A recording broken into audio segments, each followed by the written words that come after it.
सातारा जिल्ह्यातील 13 वर्षाची अवघी चिमुकली, तिच्यावर इतका वाईट प्रसंग झाला, त्याबद्दल देव तिच्या आत्म्यास शांती देव. काय बोलू शकतो याच्यावरती? कायदा आणि संविधान ह्यावर बोलणे इतपत आपण मोठे नाहीये, पण जेव्हा कायदा लिहिला गेला, जेव्हा संविधान बनवलं गेलं, त्यावेळेचा जमाना वेगळा होता. माणसांमध्ये माणुसकी होती. जे आत्ता क्रूरता आहे ना, ती क्रूरता त्यांच्यात कधीच नव्हती.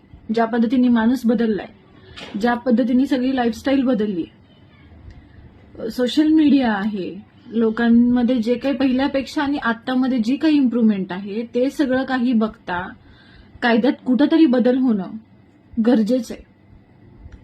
कारण लोकांना भीती नाही राहिली अजिबात.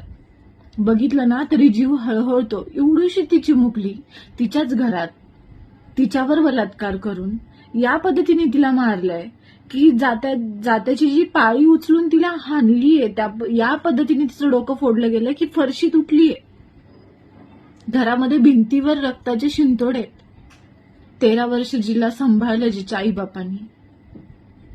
काय म्हणत असेल त्यांचा जीव, काय म्हणत असेल?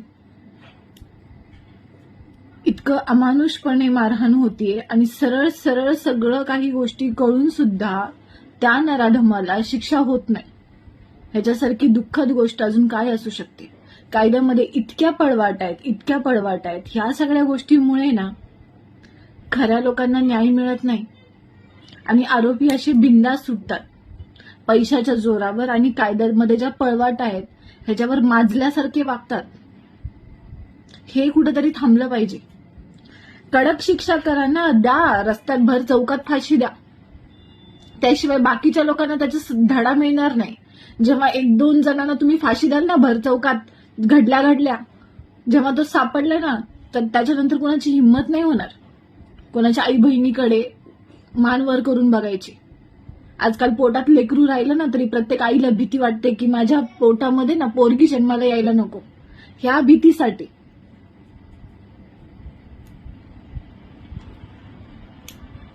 खरंच ह्याच्यावरती ना न्याय व्यवस्थेने विचार करावा आणि तिला लवकरात लवकर न्याय मिळवून देण्यात यावा. कारण समाजामध्ये बऱ्याच अशा पोरी आहेत, काही निराधार आहेत, काही आई वडील नाहीयेत, किंवा काहींचं असून पण कोणी नाहीये. अशांचा सुद्धा अशा मूर्ख लोकांकडून खूप फायदा घेतला जातोय.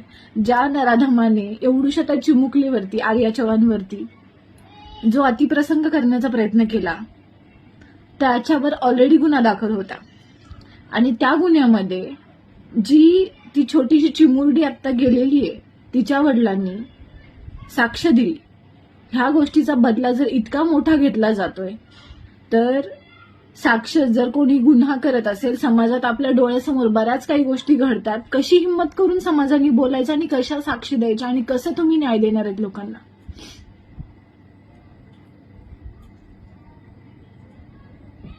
प्रत्येक गोष्ट वेळ घेऊन त्याला न्याय मिळेल असं नाही.